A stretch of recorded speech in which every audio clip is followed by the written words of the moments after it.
Hi friends, ఈరోజు నేను ఎండు చేపల కర్రీ ఎలా చేయాలో చూపిస్తున్నాను. ముందుగా ప్యాన్ పెట్టి స్టవ్ ఆన్ చేయాలి. అండి ఎండి చేపలు ఇవి మేము ఊరి నుంచి తెచ్చుకున్నాము. ఇవి ఎలా చేయాలో చూపిస్తున్నాను. ఫస్ట్ ఇవి ముందుగా ఇలా వేయించుకోవాలి. ఇలా మంచిగా వేయించుకున్న తర్వాత దీంట్లో ఉన్న తలకాయ, తోక ఇవన్నీ కట్ చేసేసుకొని క్లీన్ చేసి పెట్టుకోవాలండి కర్రీకి.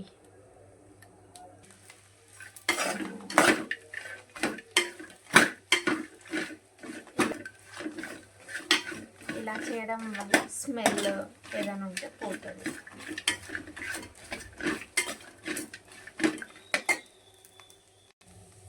ఇవి ఇప్పుడు లైట్గా వేయించేసామండి. ఇది ఇలా వేయించుకున్న చేపలని ఇలా తోకలు, ఈకలు అండ్ తలకాయలు ఇవన్నీ క్లీన్ చేసి ఇలా కట్ చేసుకొని పెట్టుకోవాలండి. ఇవి ఇప్పుడు సాల్ట్ వాటర్లో 2 times కడిగి పెట్టుకుందాం. ఎందుకంటే ఇవి ఎండలో పెడతారు కదా, ఏదైనా మట్టి డస్ట్ ఏదైనా ఉంటే అంతా క్లీన్ అయిపోతుంది. తర్వాత ప్రాసెస్ ఏంటో చూపిస్తాను. ఇప్పుడు స్టవ్ ఆన్ చేసి ఇందులో కాస్తంత ఆయిల్ పోసుకొని ఇవి ఇప్పుడే ఉప్పులో కడిగేసి పెట్టుకున్నామండి. ఇవి ఆయిల్లో కొంచెం డీప్ ఫ్రై లాగా ఫ్రై చేద్దాం. కడక్గా ఫ్రై చేస్తే కర్రీలో నములుతుంటే టేస్ట్ బాగుంటుంది.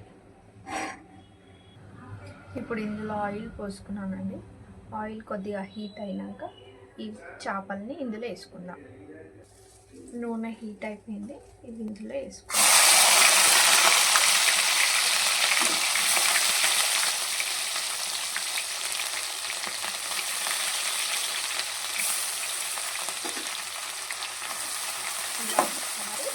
ఫ్రై చేసుకోవాలి.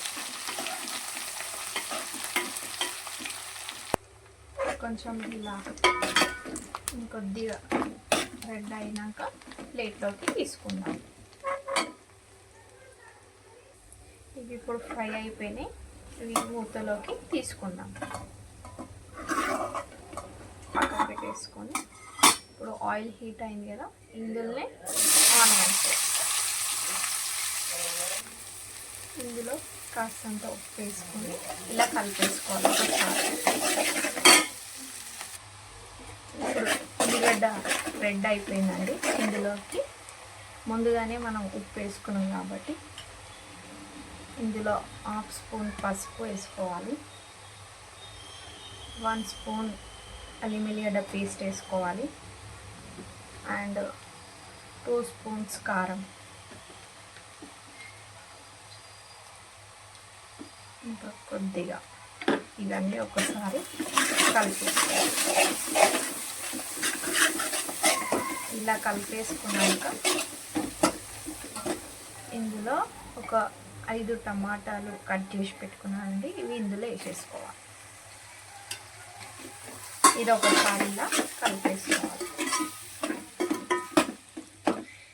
ఇలా కలిపేసుకొని ఇది ఒక 5 నిమిషాలు మూత పెట్టి మగ్గిద్దాం. టమాటా ఉడికినాక ఇక్కడ వేయించుకున్నాం కదండి, ఈ చేపలు ఇందులో వేసేద్దాం.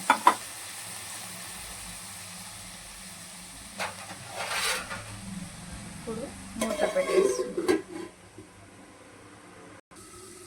ఒకసారి మూత తీసి చూద్దాం. 5 minutes అయిపోయింది.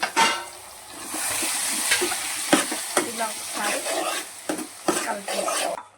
ఇప్పుడు టమాటా ఉడికిందండి. ఇవి వేయించుకున్న చేపల్ని ఇలా వేసేసుకోవాలి.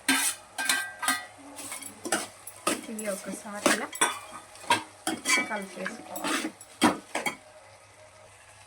ఇప్పుడు ఇలా కలిపేసుకొని మళ్ళీ ఒక 5 నిమిషాలు ఇవి ఉడకనిద్దాం. ఈ చేపలోకి ఉప్పు, కారం అన్నీ దిగుతుందండి ఉడకడం వల్ల. ఒక 5 నిమిషాలు. ఇప్పుడు ఒకసారి మూత తెరిచి చూద్దాం. ఇలా ఒకసారి ఇందులోకి కొద్దిగా చింతపండు రసాన్ని ఇందులో పోసుకుందాం. ఒకసారి కలిపేసుకొని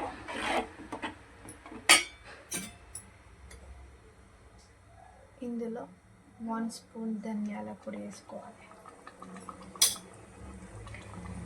అండ్ ఇంతకుముందు ఉల్లిగడ్డ వేగేటప్పుడు కొద్దిగా వేసాను అంటే ఇప్పుడు కొద్దిగా వేసుకుందాం. సాల్ట్ వేసుకొని ఒకసారి ఇలా కలిపేసుకోవాలి. ఒక 5 నిమిషాలు ఇది ఉడికినాక అయిపోతుంది కర్రీ.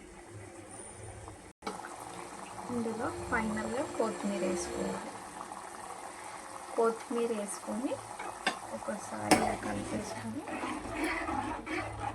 ఇప్పుడు మనం ఆయిల్ పోసినాం కానీ ఆయిల్ మొత్తం పైకి తేలేదాకా ఒక 5 నిమిషాలు ఉడకబెట్టుకుందాం.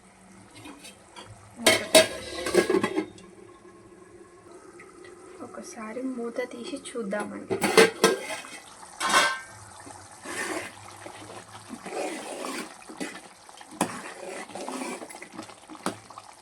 ఇంకొక 2 మినిట్స్.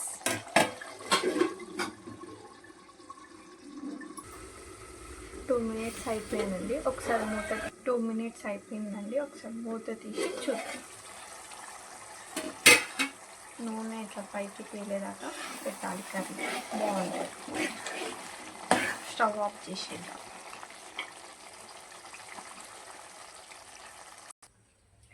ఫైనల్గా కర్రీ రెడీ అయిపోయిందండి. ఇది జొన్న రొట్టెలకి, రైస్లోకి చాలా బాగుంటుంది. మీరు ట్రై చేసి టేస్ట్ చేసి చెప్పండి. బాగుంటే లైక్ చేయండి, షేర్ చేయండి, కామెంట్ పెట్టండి. Thank you.